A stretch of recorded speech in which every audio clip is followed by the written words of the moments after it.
All right. Welcome, everybody, to the ARC of Whatcom County and our Parent Coalition's presentation on future planning and decision making.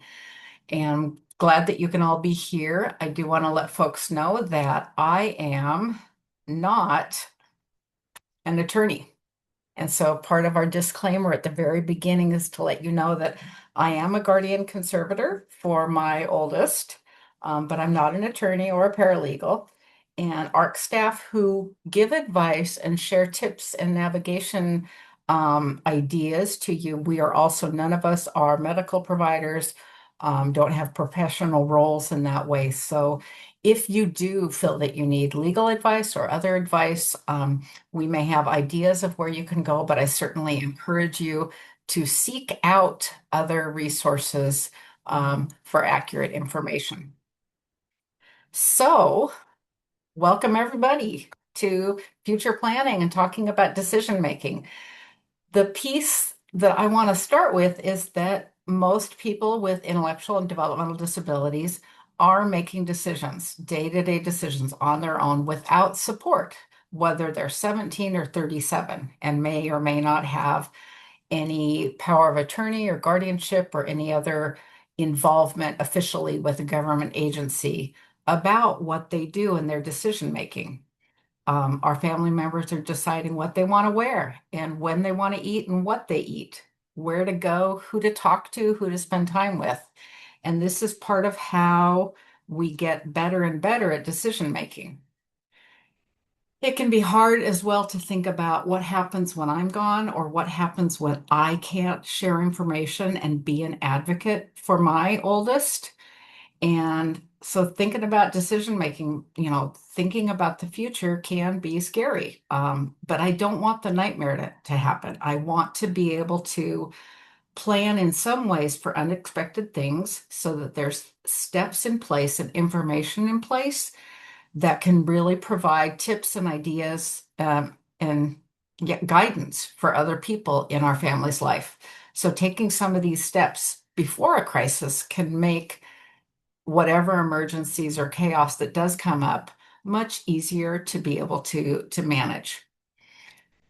It certainly can be a challenge in some ways to have conversations about what kind of decisions or changes may need to be made.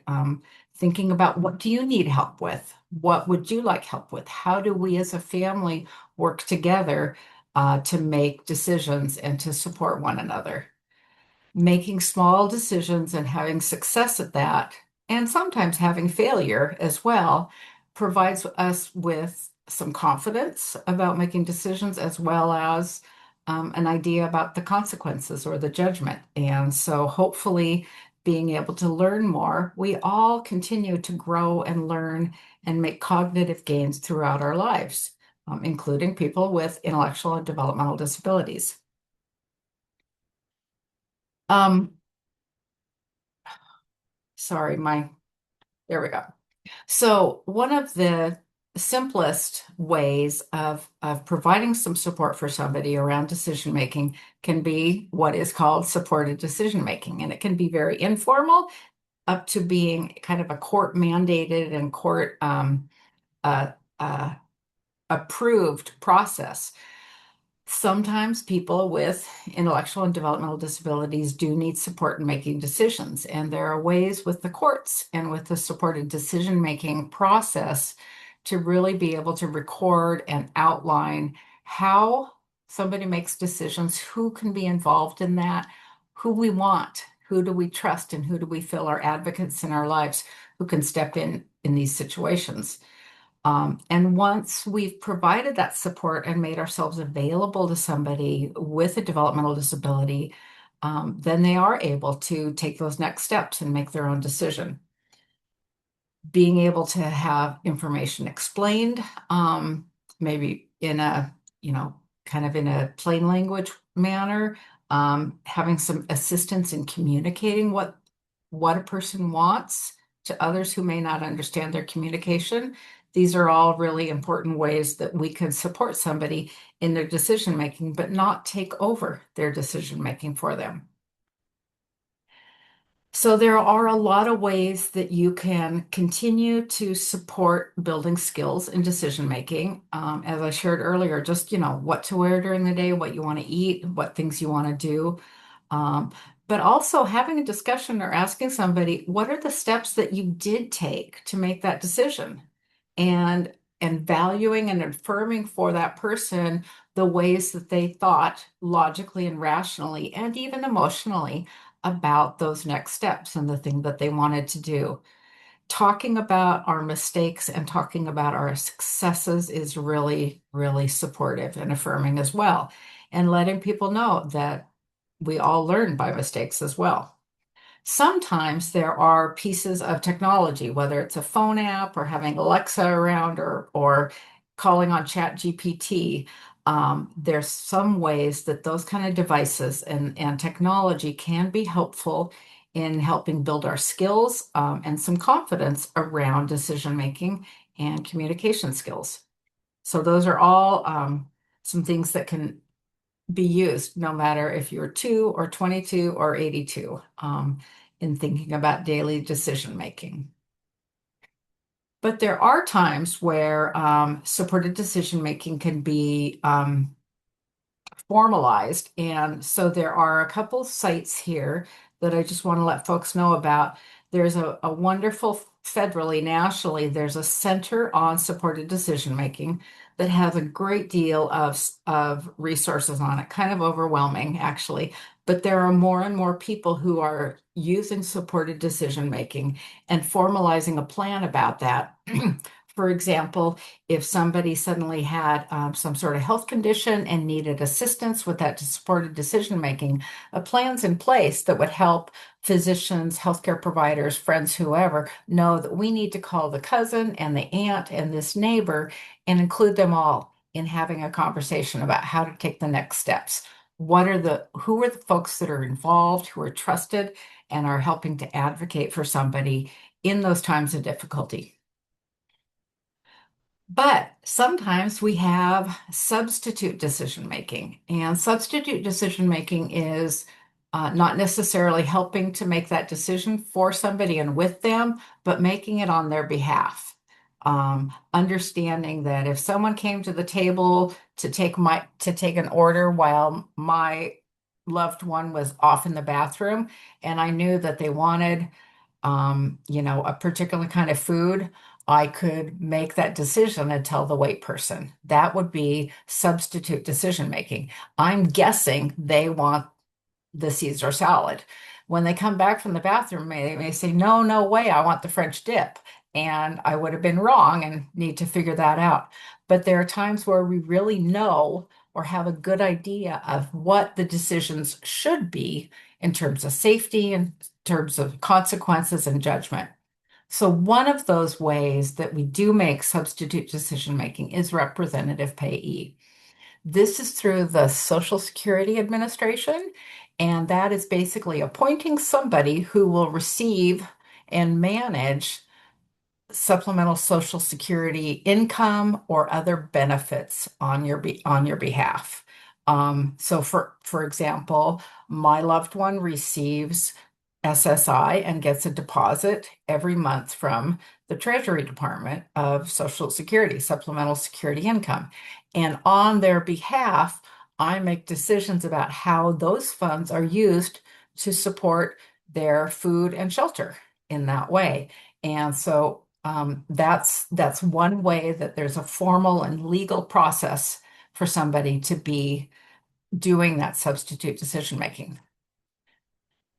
There is another way of making substitute decision making as well, and you might have heard of POA or power of attorney. And that is also a legal step to take when we've authorized and asked somebody to be able to make decisions for us. It could be about healthcare, it could be about finances, there could be limits on it, or it could be very, very broad. But there are power of attorney does exist for healthcare and for estate planning or for the resources that somebody has.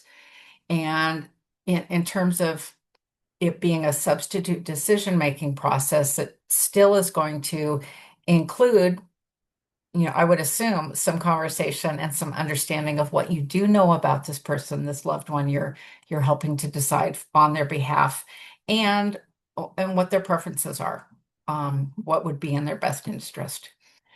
The There is a form that's available to do the power of attorney, and I've put the website here at the bottom of the page, and we'll send this out to folks as well. But you can also type in power of attorney Washington Law Help into any search engine and get the most current form here that's legal and approved and accepted in the state of Washington. This form is something that will take a little bit of time to fill out, and then you will need to go to a notary public to have it witnessed, not just you signing it, but your loved one signing it. That means they'll have to show identification to verify who they are. And this part of power of attorney means that the person who's assigning you as power of attorney understands that you're going to make decisions on their behalf, and hopefully then they never revoke that. Power of attorney is something that is revocable. So, for instance, if my loved one had assigned me as power of attorney rather than guardian, they could turn around and decide tomorrow that they wanted to have somebody else be their power of attorney. So, power of attorney assumes that there's decision making and competence around that kind of judgment to know who would be a good person to be power of attorney as well. So, that's something that you may want to look at and talk about as a family around vulnerability and an understanding about some of the ways that we can be manipulated or exploited, because we don't want that to happen. Not at all.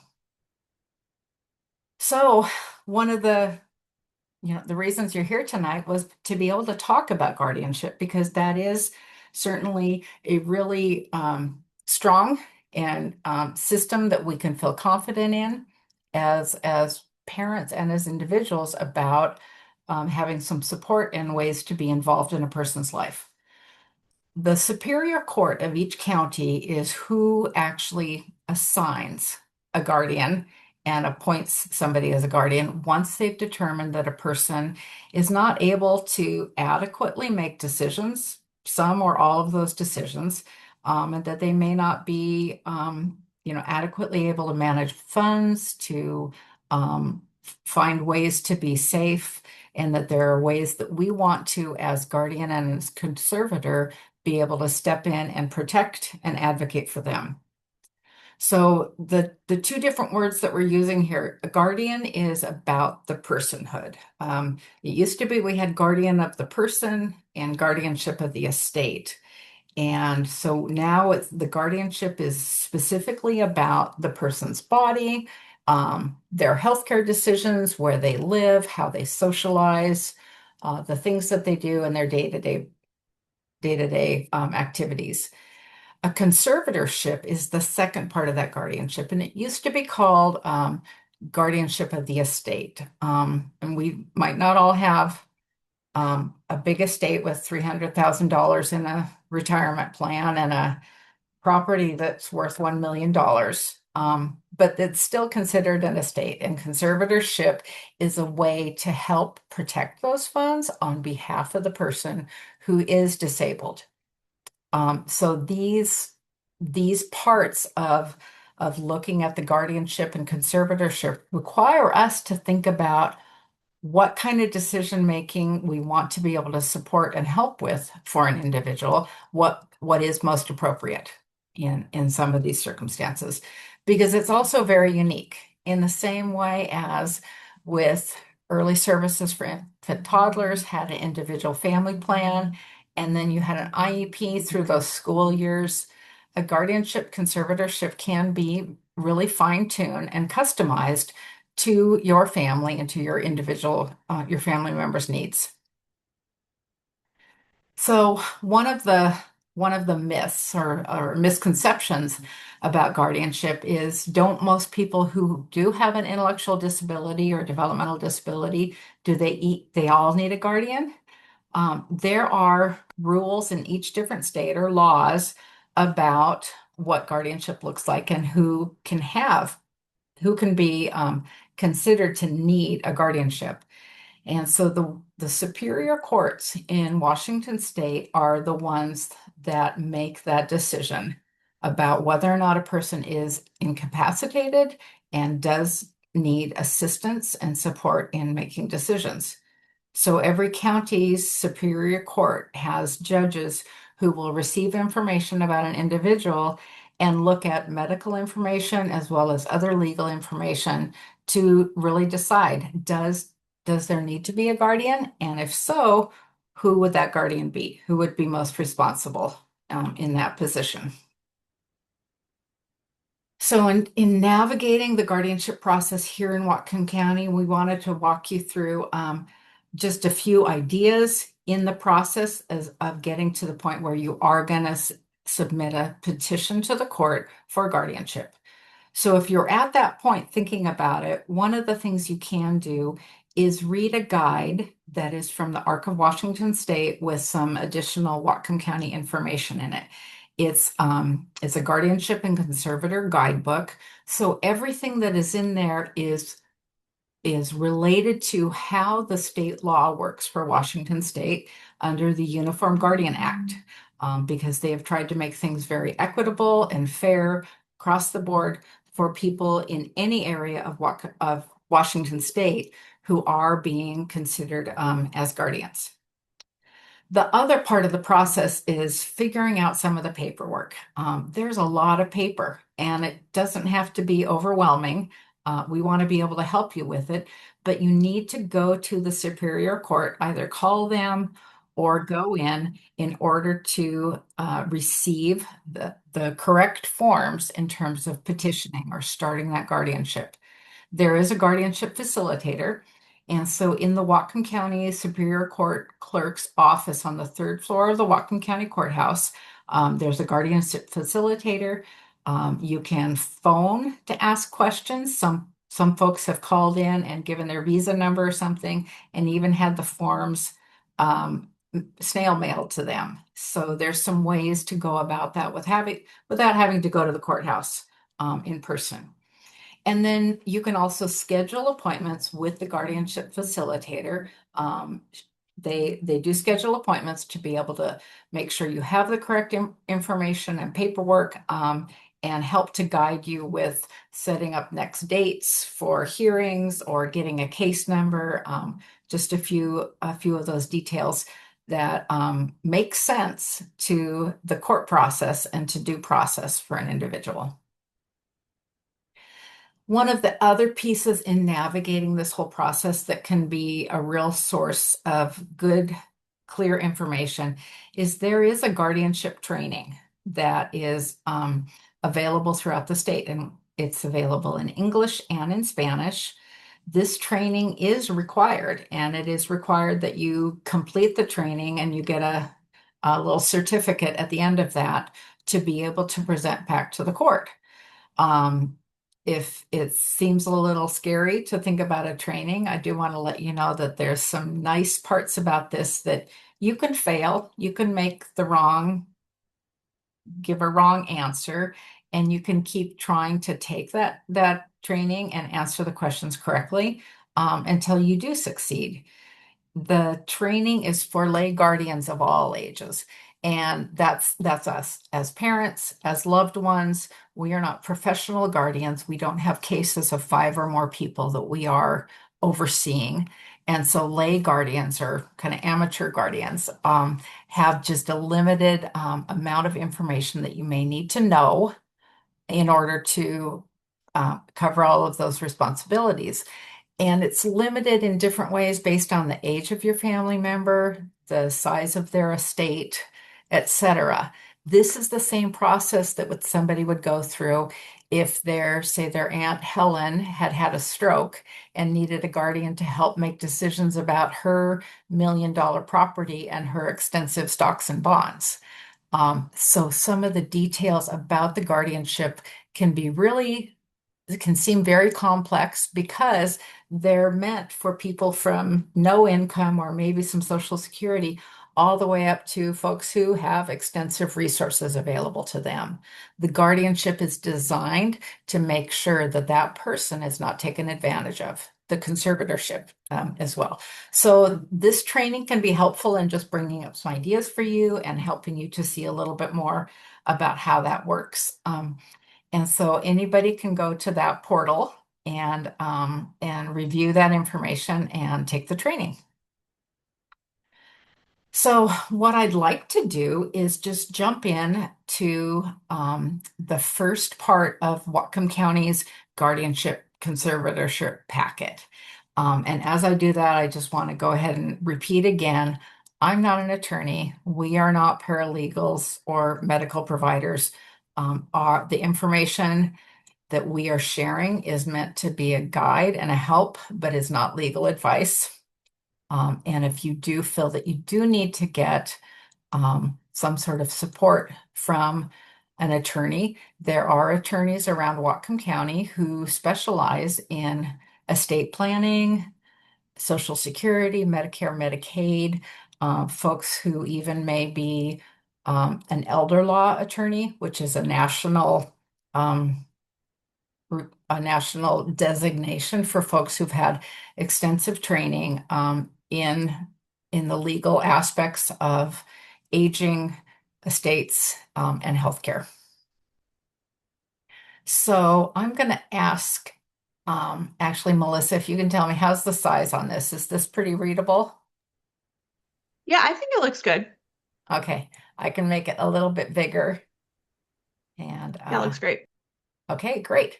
So what I have done here is I have scanned in 39 pages of the of what is step one of Whatcom County Superior Court's system right now for petitioning or beginning the process of asking for guardianship. 39 pages is because they have a lot of writing in there, not because we need to do a lot of writing. So this paperwork is information that we want to be able to fill out accurately and truthfully for the court. And also, what can we do with the information that we share that could be a help, whether it's a week down the line or a year down the line or a decade down the line?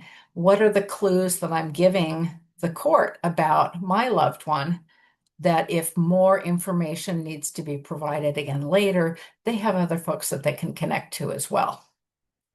So I'm going to just scroll through a few things because there are some information pages that actually come with that packet that go through a lot of the information that I just shared with you about different levels of support legally, financially, etc. Kaylee, did you have a question? Yes. Can you to send the email for Yep. the Yep, we will email this. Absolutely. We'll okay? get this information to you. Yep. All right. Great. Um, so again, this is the from Whatcom County Superior Court.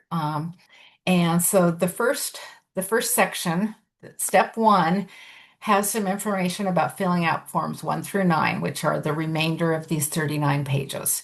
And in blue, we have typed in here a little bit more information about each of those forms because Whatcom County has some of their own forms. For example, number 1 there, the case information cover sheet is a form just for Whatcom County that the Superior Court wants us to be able to complete and turn in as part of the process. There are forms that are also available on the Office of Administration of the Courts at the state level, at Washington state level, in that same place where you would take the guardianship training through the portal. And so the forms may be ones that you can access on that website. And so we've also included those numbers here besides the name of the specific document. All of these documents are part of that bureaucratic process of due process. And it means that we give notice to the court that we want to become guardians or we think somebody needs a guardian, and then the court has an opportunity to investigate that and discover more about that. So we've got to give a fair amount of information to the courts to help them in this entire process. So I'm going to scroll down here. And so you'll see one of the first things here in red is the case number. You don't have a case number yet, but every single one of these forms is going to ask for a case number. So when you work on this first portion of step one of the guardianship process, what you will find is that you are going to leave a line blank. Once you've completed the majority of the forms and go in and have that meeting, that appointment with the guardianship facilitator, then you'll be assigned a case number, and that number will remain with your family member, your loved one's case, for the duration of the guardianship. And I just put a little X down here because they haven't changed their form yet. They still say guardianship of the estate and guardianship of the person. So I put an X just in this central piece right between them, because that's what you would do if looking for full guardianship of the person and the estate, or conservatorship. Now, there are limited guardianships of the estate, or limited conservatorships, and that's something that can be explored during the time of the investigation and getting information from a medical provider about somebody's capacity to adequately meet their own needs and to care for themselves and their finances. So it's a lot of filling in the blanks and repeatedly filling in the blanks. So this first form says sealed across the top, and this is a standard form that allows for some privacy. Guardianship petitions and some of that information is actually public record, and they're things that we get to keep private, which means you can keep your phone number private. So we've made up a person, Rosie Sunshine, and she is a young woman who's about to turn 18. And so her date of birth is, she's turning 18 in April. We've just been given a case number when we sat down to talk with the guardianship facilitator. And we want to make sure that every other form that we complete, we're not putting her phone number on it, or we're not putting her mom's phone number on it, work number or home. And so this form allows you to have some privacy about the phone number. It doesn't restrict address information or email or other things. So this form, once you've completed it, then you can decline on every other form to share your phone number. And so one of the things that you'll see on other forms is I've written the words C sealed CNRSE. So anywhere there's a phone number line, you can put that phrase in, which then courthouse employees, if they need to go back, or a judge needs to go back to find something, can locate that. But again, it keeps it private. So this next form is the petition for guardianship. And this is how you are asking for a judge and the court to review and find out if somebody does not have the capacity to be able to adequately care for themselves and make decisions around their estate.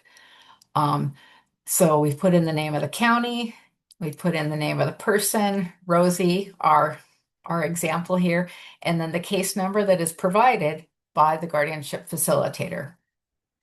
Rosie is considered the respondent. The person who is going to need a guardian is the respondent. You, as a parent or a family member, are the petitioner, and Rosie is the respondent. So they need information about Rosie. And again, I've put this section here on that says C, the sealed CNRSE, to be able to keep the phone number private. But we're filling in a lot of the blanks for the court. We're helping them out in making sure that they have accurate information that they can follow up on if and when needed. So the information about the person who does need a guardian, or we believe does, and then information from you if you are the person who does want to be guardian conservator. So this is the made up name of our parent, Julie, the parent of Rosie. And you'll just put in the sealed CNRSE and have to add information on where you live. And then it also asks you, what is your relationship to that respondent? And so here I put mother/parent. That's helpful for a judge to know, just kind of the basis of the relationship and why you are included, why you are involved. Generally, in Whatcom County now, you do not have to have a lawyer. And so you can go ahead and check that section off on the petitioners, um, because you're filling out all the forms yourself and you're learning how this process works. The next question asks is, why do you want to be guardian? What is your interest in making sure that Rosie can't act on all of her rights when she turns 18? So I've given a kind of a generic answer here that Rosie has a developmental disability, and as her parent, I've cared for her since birth, navigating health and educational services to support her unique needs. You can think about what you want a judge to know and being able to share some information that feels like there's some dignity to it, um, and being able to share a bit about your family member that helps the judge and other folks know why you're still involved and supporting with decision making. It does ask if you've lived or if the respondent, if your family member has lived in Washington for at least 6 months. So that's one question to answer. And again, just more filling in the blank. Where do you live? Whatcom County. And then again, why does the respondent, the person being petitioned for, why do they need some sort of guardianship, conservatorship, or protective arrangement? And so I've stated here, again, kind of in a generic statement, Rosie has a developmental disability that impacts her communication, her judgment and safety, her ability to manage personal care, her ability to manage her finances, her ability even to receive and evaluate information and make decisions. So without putting down a lot more information about somebody's support needs and some of the impacts of that, I've tried to describe a bit of what support can look like for Rosie so that a judge would understand that. They also want to know, have you done some of those other things? The information I shared earlier, have you tried a representative payee or have you done something about power of attorney? And in this circumstances, we just put no because before Rosie turns 18, she didn't need a rep payee or power of attorney or anything else. We were doing those pieces for her in response to her. And then it asked, why have you not considered or what have you tried? And I just, again, created another phrase saying, due to her developmental disability, we have not considered alternatives.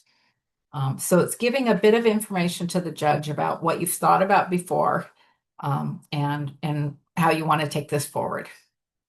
So then I put a red X here in this line. The respondent needs a guardian because, and you got to scroll all the way to the next page.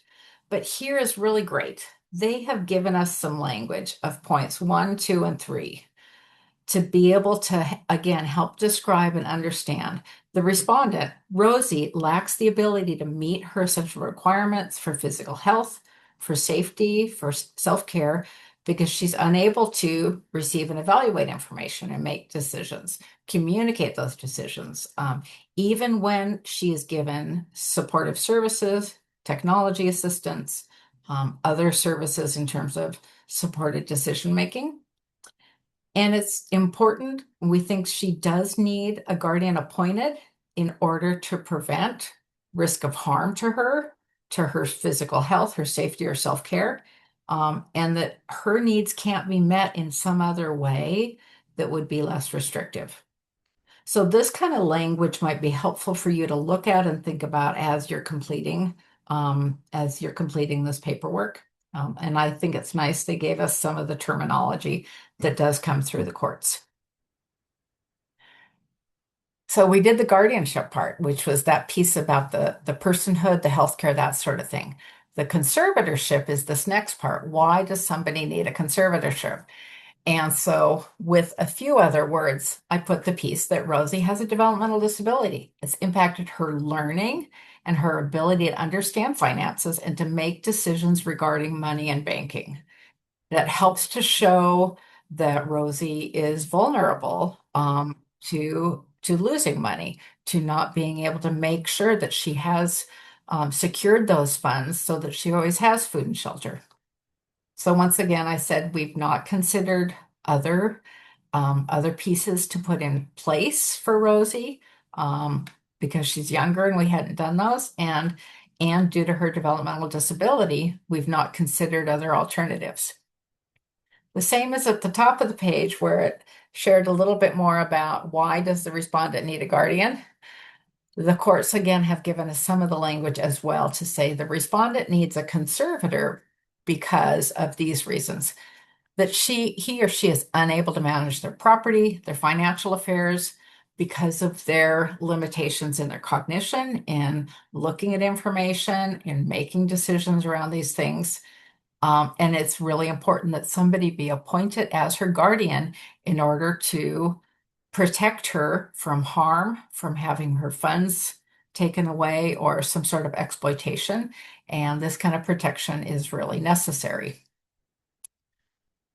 So again, it's really nice that the court has some of this language for us that helps us to be able to describe and define and think about how our family member is able to meet their needs and get their needs communicated and where they do need assistance.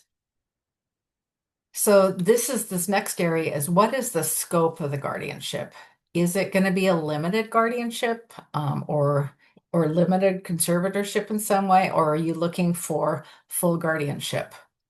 And so I've added this information here about full guardianship in considering that Rosie isn't able to adequately communicate her needs, so she can't get her needs met and care for her daily needs and welfare, and also needs the full conservatorship because she's not able to manage her finances adequately. So again, some descriptions about why Rosie needs this kind of support and advocacy. And then the name of the person who wants to be appointed as guardian. And it checked off here as Julie Sunshine as both guardian and conservator. And then came up just with a thought about that as a parent, Julie has unique insight into Rosie's communication and judgment, that mom has supported her through numerous medical and educational challenges. So that gives some information to the court about their relationship and Julie's level of understanding of who Rosie is and how to get her needs met. So we're getting partway through here. We're making some progress. And if this seems like a long process and kind of tedious, it's partly because we are completing paperwork for the court to make sure they know everything and can follow up on that and that Rosie has her due process. So we provide some information on who that potential guardian conservator is, where they live, and then we get into the money. So as I shared before, let's say it is an Aunt Helen who's had a stroke and maybe she's got um, a big house out in Edgemore and a whole bunch of stocks and bonds and other things. There's a piece of that that we need to protect. In these circumstances, for most of us, our family member has very little resources or very little assets. So I just put a small amount for a bank account that she may have very limited amount of money saved up right now. And so her assets are very limited. And then I added some information guessing, thinking, well, I just heard from Social Security that Rosie's going to start getting $620 a month. So I'm giving some ideas to the court about what things look like. Because it's not a huge estate, it's certainly less concerning, but it's still important to be accurate and be as truthful and forthcoming as you can about that information. Part of what this section does too is it helps us recognize, does Rosie own more than $3,000 worth of something? And if so, then we need to make sure we've got protections about that. And Rosie then is going to need to pay a filing fee with the county and to pay for some other pieces around the guardianship process. If Rosie doesn't own things that she could go and sell for $1,000, then those we wouldn't be putting other properties listed here. It's if somebody owns something that would be considered high cost, $1,000 or more, that then could be sold on her behalf.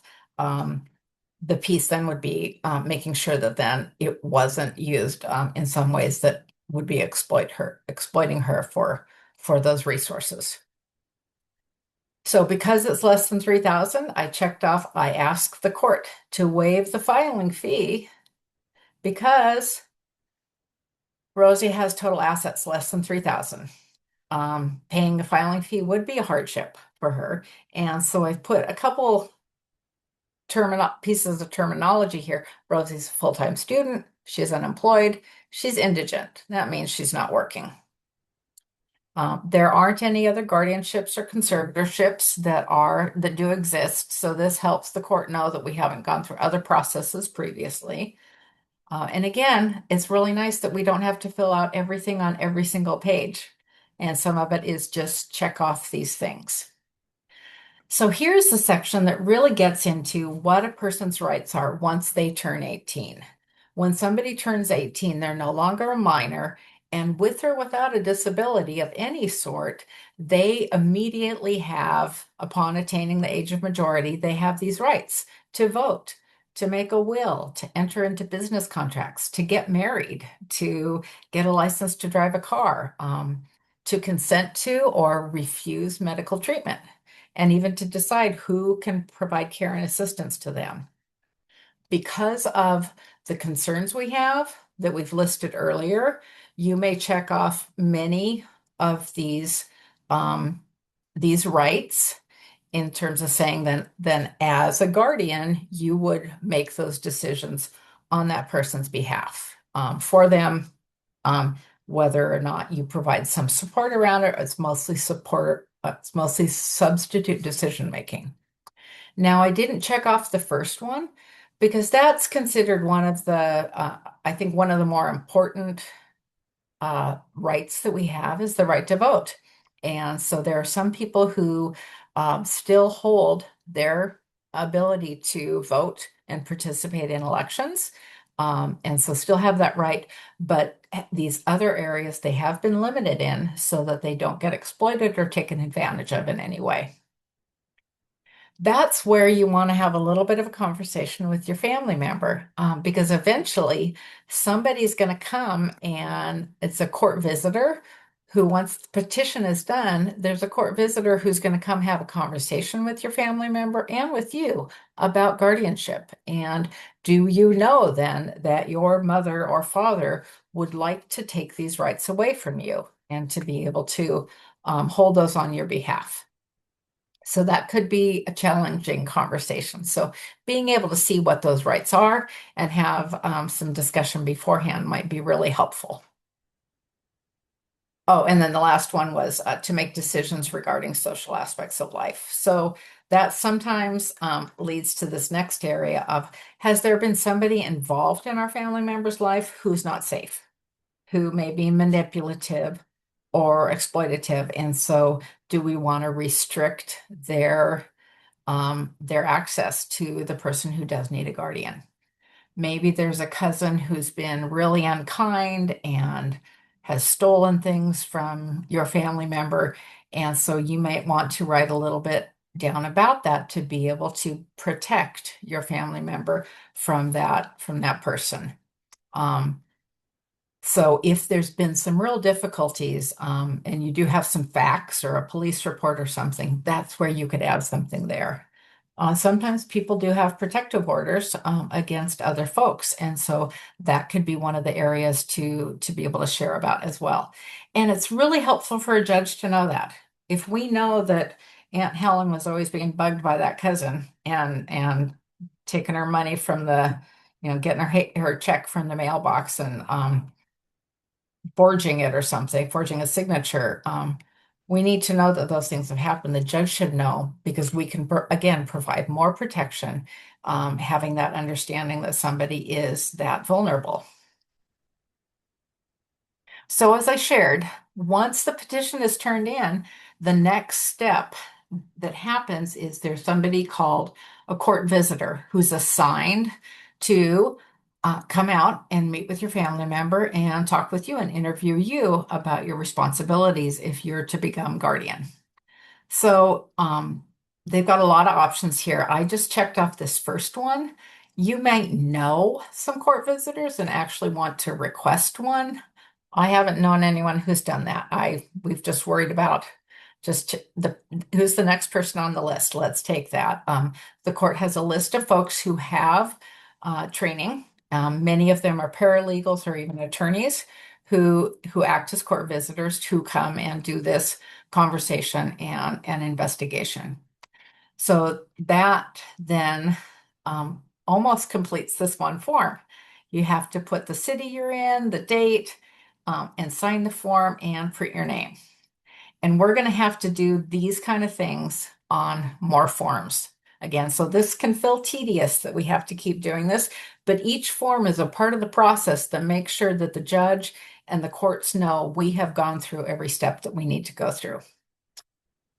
Oh, and then the email. So that is the petition for court for the guardianship. The next page here that is about people who are important to Rosie, people who are important to the respondent, your loved one. This is a really good opportunity for you to think about, say, in 30 years, who knows Rosie right now that when I'm gone, they can call on and they can say, oh, hey, let's call Aunt Sunshine. She's known Rosie since birth. Or Rosie has a sister who's 5 years younger, but she's still aging and getting older. So let's say in 10 years or 20 years, we need to call on the sister. So this gives some clues for the judge to be able to know how else to go about finding out folks who they can trust and who can advocate for your family member. One Haley, piece did you of, have a question? She's oh, raising her hand. oh yeah. Hi, Kaylee. Hi, can you do m m can you do make it bigger? Well, I can see Yeah, I with a think bigger we can screen. make it a little bit bigger. Is that better? Um, I can't see the letters. There you go. That's better. okay. Oh, So here's the other piece that folks can know. I can send this sample example to you by email, and we sure. have it printed out here so folks can guide themselves along, or we can guide you along during drop-in paperwork time as well. So happy to help with this because it's tedious, but I know you all want to tell the truth and you're trying to figure out how do we answer that. If you listed 17 people here, the problem would be then you have to give them notice every time something is filed with the court in that guardianship. So that's why I also want you to recognize who should know more, because we want to make sure that Aunt Sunshine and Sister Sunshine do get that report to the court every 3 years so they have a better idea of how things have been going for Rosie over time. But we don't need to tell every neighbor or friend. So this keeps it, there's a way to limit this and thinking about who else should know all of the details behind this and be able to step in and support if needed or when needed. So there's 2 pages to fill out, and we're not going to worry about that. I think that would work for Aunt Helen with if she's got 17 grandchildren. We'd want to put that information there. So the next document here is called the Notice of Petition. And again, this court process of due process is a way that we're notifying the person that the respondent and other people that are listed there that a petition has been filed in, we would put in Whatcom County by, I didn't fill this part out, by what was Rosie Sunshine and Julie Sunshine, by Julie Sunshine, the mom. And the petition is asking the court to appoint guardian and conservator or other information if they were doing something else. So this notice then is going to go to Rosie. Rosie's going to get this information that says, hey, someone has petitioned the court to be able to be a guardian and for you to be deemed as incapacitated of being able to make business decisions and make healthcare decisions. And so these rights could be lost to you. So this list goes to your family member. And that's why it's a great idea to have a conversation beforehand about what this might mean of how you advocate for and support your family member. This is the discussion that we had at home, was that, my family member still was going to decide so many things that they want to, and that they were going to be able to vote. And we did talk about, if you want to get married at some point, do you think you're going to make that decision on your own? Or are you going to talk with some other folks in your life, like us as parents? So we were able to have a bit of this conversation. So it made sense to them when the court visitor did come to talk with them. The court visitor was also been previously called the guardian ad litem, and that's a temporary guardian. So I just want to say those words so you know that you may hear different things as you go through this process. But every single one of these pieces of paper is to help make sure that Rosie knows what's going on, has an opportunity to respond, and can see what's going on her behalf. The court visitor is also going to say, hey, if you want to dispute this, you can choose a lawyer. You can have a jury trial if you want to, and you have the right to be present in court and testify about this, about whether or not you need a guardian or a conservator. So that's the other piece that your family member is going to find out. If you have a difficult relationship with the person that you want to be guardian of, again, this is a great way to think about and have that conversation of how do you talk about and make it appear like and legitimately be, I want to support you and help you and protect you in this. And you get to go ahead and be an 18-year-old, maybe that doesn't always like mom or dad making decisions for you, but is also in a position to be able to help you have access to healthcare, to dental appointments, to your medications, to Social Security, to all those things that can support you. So it does lay out your rights, and that you have the opportunity to be able to request a lawyer to ask for a jury trial. And so that form lays it all out in some pretty big text as well. So the last form in the petition, in this first step process, is the order appointing. No, it's second to last, the order appointing the court visitor. And so it's just, again, another piece of paper and a process, a check mark in the process that says, we've gotten the right things, we've got this information in. Now the court can correctly and adequately say, this court visitor then needs to come take a look. This court visitor is provided the opportunity to connect with your family member to learn more about them. And that because they have less than $3,000, the filing fee with the court is then waived. I'm not sure what the filing fee is right now for guardianship, but this is a nice piece to have to feel like you're saving that much money and not having to have a hardship because of that. So we just put an X there for the filing fee is waived. And the court visitor will be paid at public expense by Whatcom County. And then this piece here of how much per hour they get paid, that information you can get from the guardianship facilitator.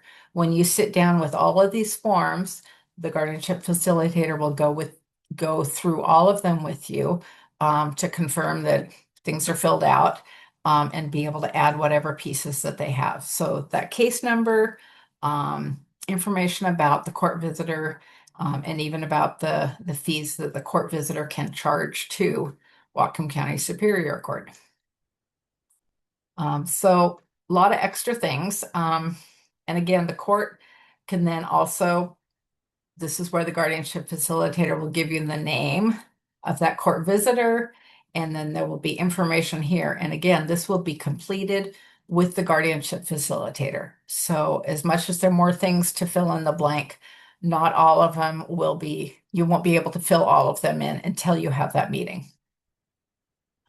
The other piece that this shares about is that there does need to be a medical report that comes back to the court. And so this is some information from a medical provider that attests to somebody's cognitive, functional, their abilities and their limitations. And so the court visitor will talk with you about who can do that.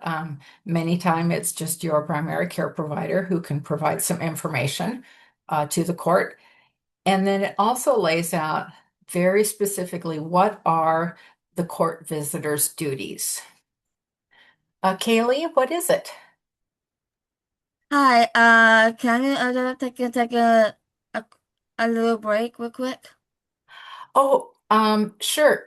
If you want to step away, you can. Yeah, yeah, I yeah, know that's fine, sure.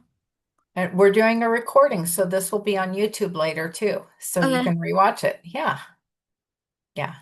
And I know there's a lot of writing on these pages. So they've put all this on here because this is the state law that requires that the court visitor interview the respondent in person. So they get to meet with them. And it lays out specifically what their job is and the things that they need to do. And so it may be helpful for you to be able to read through that. It might be more than you even needed to know, and that's all right.